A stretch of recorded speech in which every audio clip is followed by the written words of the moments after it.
आज भी जब वो 2 और 3 दिसंबर की दरमियानी रात याद आती है तो हम कांप उठते हैं। MIC गैस के कारण, गैस के रिसाव के कारण हजारों भाई बहन, जिनमें हमारे छोटे छोटे बच्चे शामिल थे,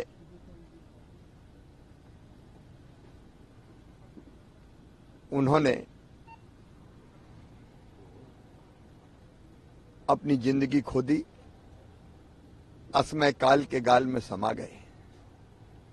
भोपाल का वो दृश्य भूलता नहीं है जब सड़कों पर अपनी जान बचाने अपने बच्चों को लेकर भाई और बहन दौड़ रहे थे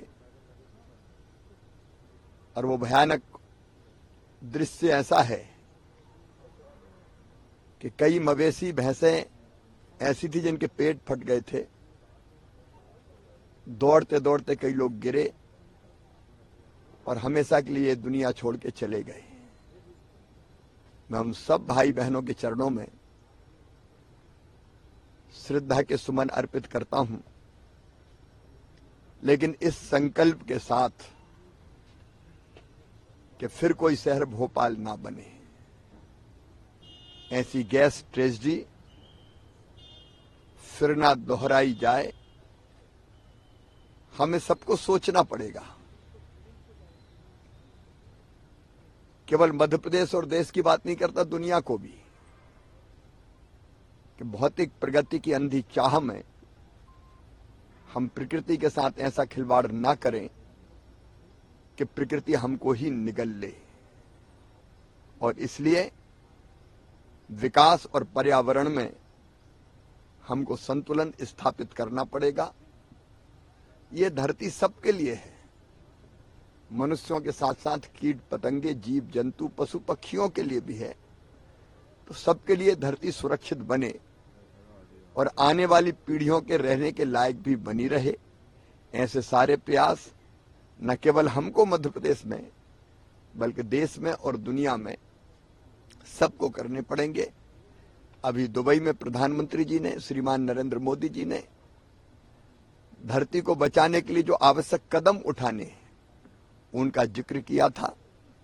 भारत उस रास्ते पर चलेगा। मध्य प्रदेश भी हर संभव प्रयत्न करेगा कि पर्यावरण के साथ छेड़छाड़ ना हो और आगे हम विकास को ऐसा संतुलित करें कि वो विकास हमारे लिए जानलेवा ना बने।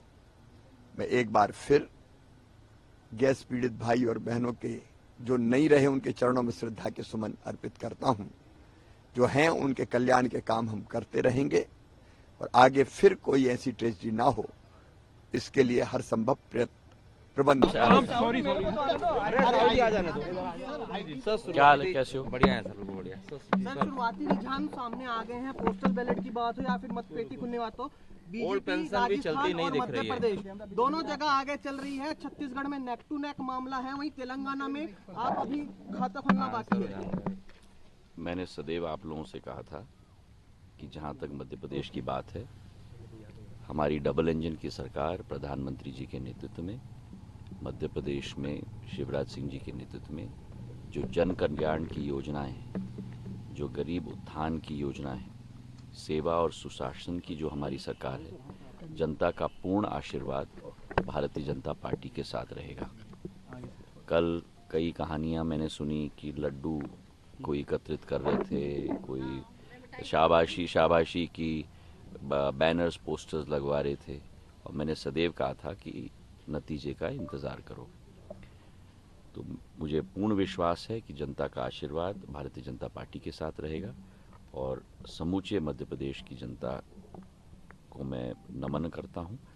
और अभी रुझान आ रहे हैं, अंतिम नतीजे तक हम लोग इंतजार करें, पर मुझे पूरा विश्वास है कि भारतीय जनता पार्टी की सरकार बहुमत नहीं लेकिन पूर्ण बहुमत के साथ बनेगी। ओल्ड पेंशन भी नहीं चला सर, लाडली बहना का कमाल करेंगे। अब मैंने आपको सदैव कहा मैं ज्योतिष नहीं हूँ, तो मैंने कहा है बहुमत नहीं पूर्ण संपूर्ण बहुमत के साथ सरकार क्या बनेगी। कारण मानते हैं जनता का इतना समर्थन मिला है, क्या वजह रही है? मैंने यही कहा कि हमारी डबल इंजन की सरकार, प्रधानमंत्री जी का नेतृत्व, प्रदेश में हमारी जन कल्याणकारी योजनाएं, इन सभी के आधार पर हमारा जनता के साथ एक व्यक्तिगत और हृदय का संबंध, सुशासन की सरकार, यही कारण है। मुझे पूर्ण विश्वास है कि पूर्ण दिग्विजय सिंह 2 दिन से आप पे अटैक कर रहे हैं। कल भी उन्होंने कहा, आज भी कहा कि हमारे पास इंडिया जैसे नहीं है, हमारी कांग्रेस नहीं टूटेगी, हॉस्टिलिटी नहीं होगी, उनके आपको उनके गद्दार कह उनके रहे हैं। उनके हर एक बद्दुआ का मैं स्वागत करता हूं और दिग्विजय सिंह जी को मैं अपने तरफ से, अपने दिल की गहराइयों से मैं उनको शुभकामनाएं भी देता हूं। ठीक है, thank you sir, thank you. मुख्यमंत्री का चेहरा सर